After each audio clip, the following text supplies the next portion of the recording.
Salut à tous and welcome back to my channel, j'espère que vous allez bien. Aujourd'hui je vous retrouve dans une nouvelle vidéo et avant de commencer la vidéo je voulais tout d'abord remercier toutes les personnes qui viennent de débarquer sur la chaîne. Je sais pas ce qui s'est passé là depuis ces derniers jours mais je vois qu'il y a énormément de personnes qui s'abonnent à la chaîne donc merci beaucoup, ça me fait énormément plaisir et j'espère que vous trouverez votre bonheur sur cette chaîne. N'hésitez pas d'ailleurs à me dire en commentaire si vous avez des envies particulières de vidéos que je pourrais faire, ce serait avec plaisir.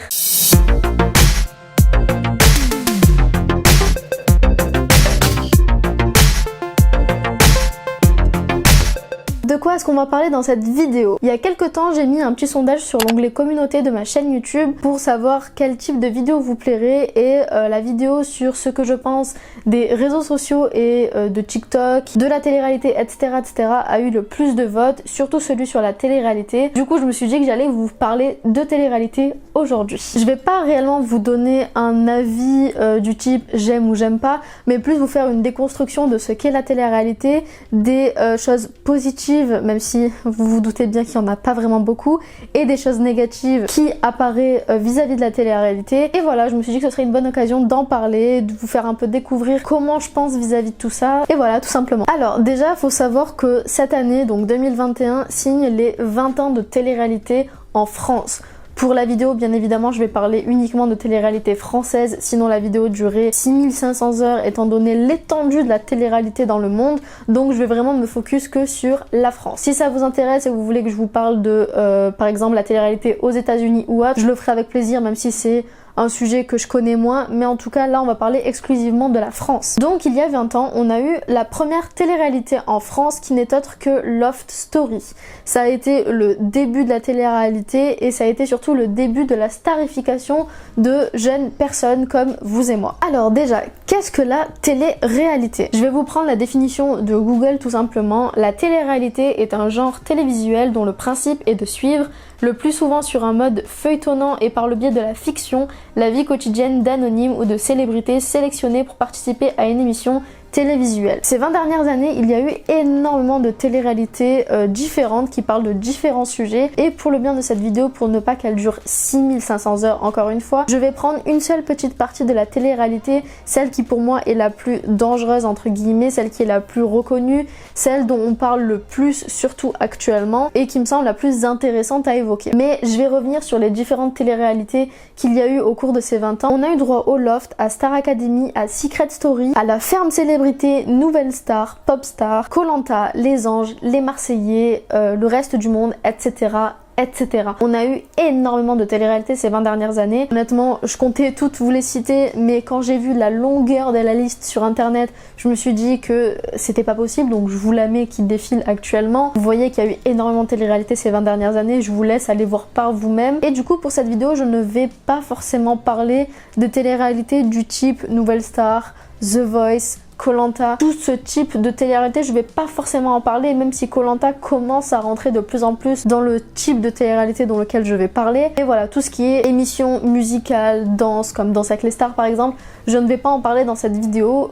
Du moins, c'est pas le sujet qui m'intéresse le plus en parlant de télé-réalité. On pourrait croire qu'il y a 20 ans, la télé-réalité n'était pas la même qu'aujourd'hui et que c'était en quelque sorte mieux, que ce soit à regarder ou à produire, que ce soit pour nous ou pour ceux qui y participaient. Mais vous allez voir par la suite qu'en fait, pas du tout, et que la télé-réalité a toujours eu le même rôle du début jusqu'à la fin, depuis 2001 jusqu'à aujourd'hui, et ça continuera comme ça. Même si, bien évidemment, il y a eu certaines phases au cours des dernières années et que ça a évolué d'une certaine manière. Par exemple, il y a quelques jours, je me suis retrouvée à regarder le Loft, la première saison du Loft sur YouTube, parce que je suis retombée sur l'émission. Et par curiosité, je me suis demandé comment c'était, parce que je me souvenais plus du tout. En même temps, en 2001, j'avais genre 3 ans je crois ou 4 ans, donc forcément j'ai pas vraiment de souvenir du Loft à l'époque. Du coup j'ai voulu regarder et j'ai noté un point qui est très différent d'aujourd'hui, c'est la scénarisation de la télé-réalité. À l'époque, en 2001, quand le Loft venait de sortir, on avait clairement l'impression que c'était tout simplement une genre de colonie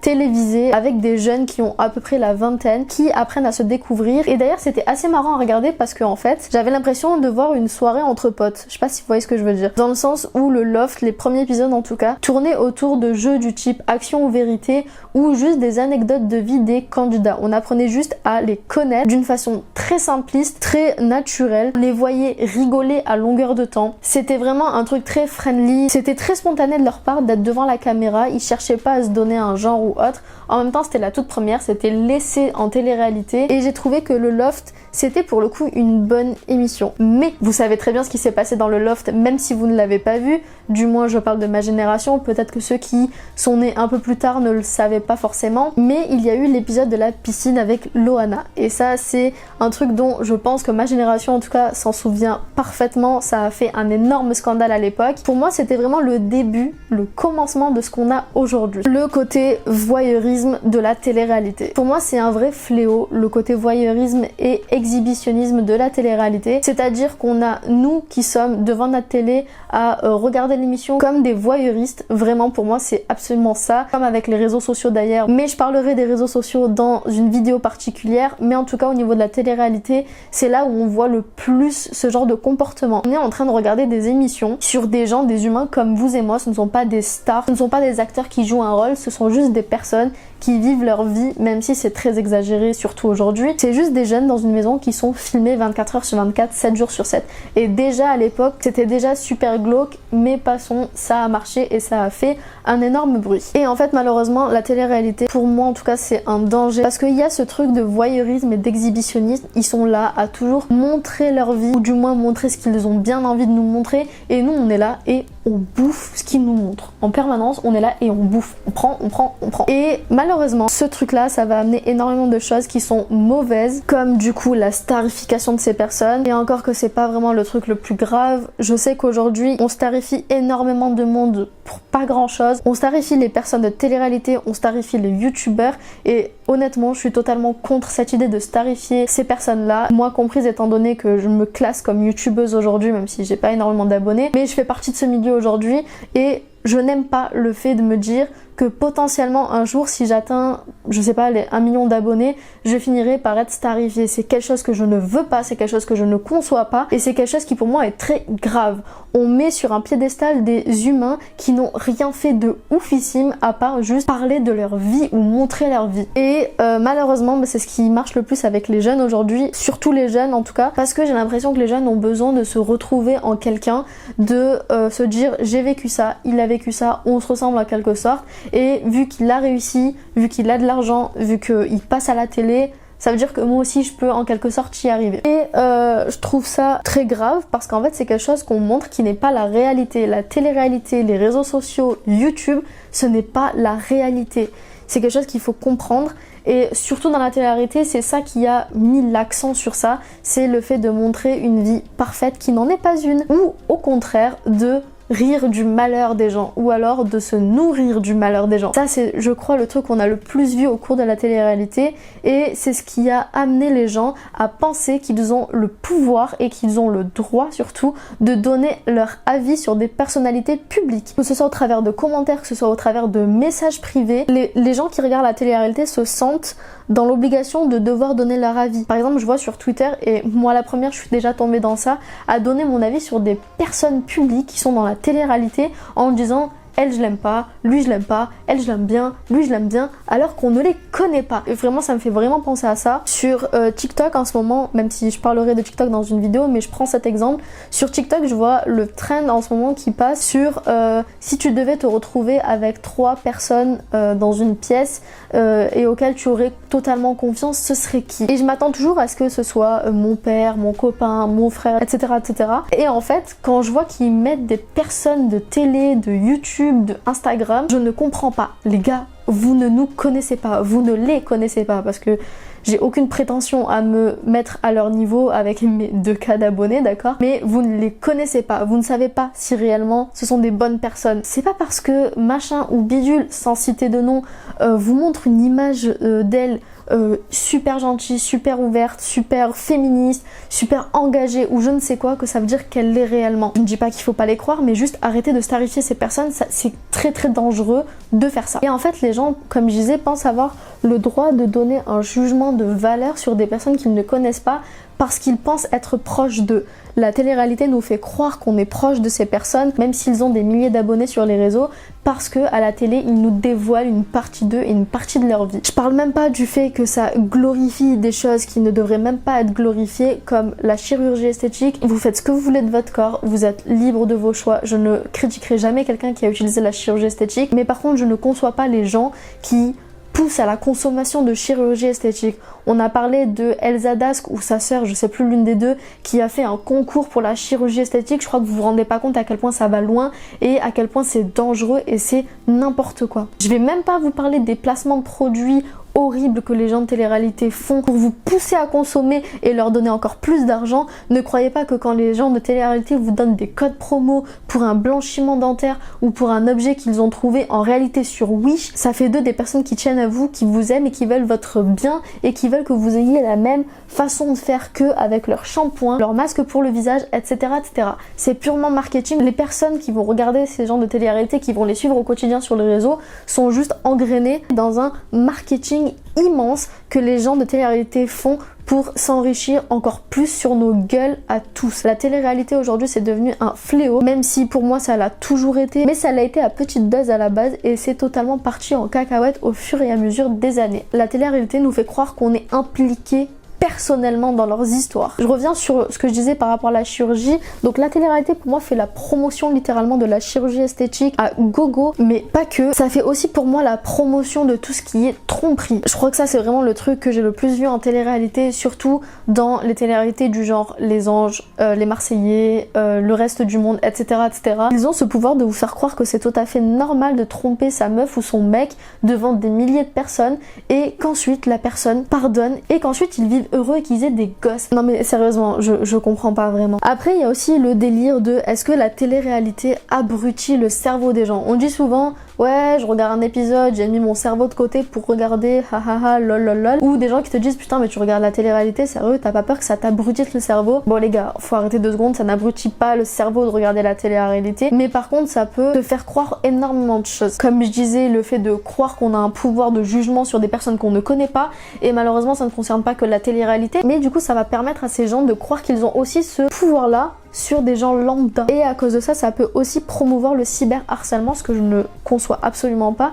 Mais à cause de la télé-réalité et à cause du fait qu'on se sent doté d'une mission de les mettre sur le droit chemin, on pense que c'est normal de faire ça avec tout le monde et avec des gens lambda sur internet, ce qui n'est pas le cas. Je parle même pas de la confiance en soi et de l'image de soi que les jeunes filles ou les jeunes garçons peuvent avoir en regardant la télé-réalité, ça les bouffe constamment. Quand tu vois que ces stars de télé-réalité ont payé des milliers de cents pour se refaire faire toute la gueule et tout le visage et penser que c'est normal d'être comme ça fait perdre totalement confiance à toutes les jeunes filles et tous les garçons qui regardent ces émissions-là, parce qu'ils savent très bien que la majorité des gens qui regardent leur émission sont des jeunes collégiens, des jeunes lycéens. Personnellement, je vous avoue que j'ai déjà regardé la télé-réalité, je vais pas faire semblant, d'accord, sinon je vous parlerai même pas de ça. Je parle pas d'un sujet que je ne connais pas ou que je n'ai pas en tout cas approfondi un minimum. J'ai regardé plusieurs émissions de télé-réalité, comme les Marseillais, comme les Princes de l'amour, les 10 couples parfaits, etc., etc. Et j'en conclus exactement la même chose à chaque fois. Je parle même pas du côté scénario, hein, vraiment. Tout le monde dit ah mais non, c'est pas du tout scénarisé,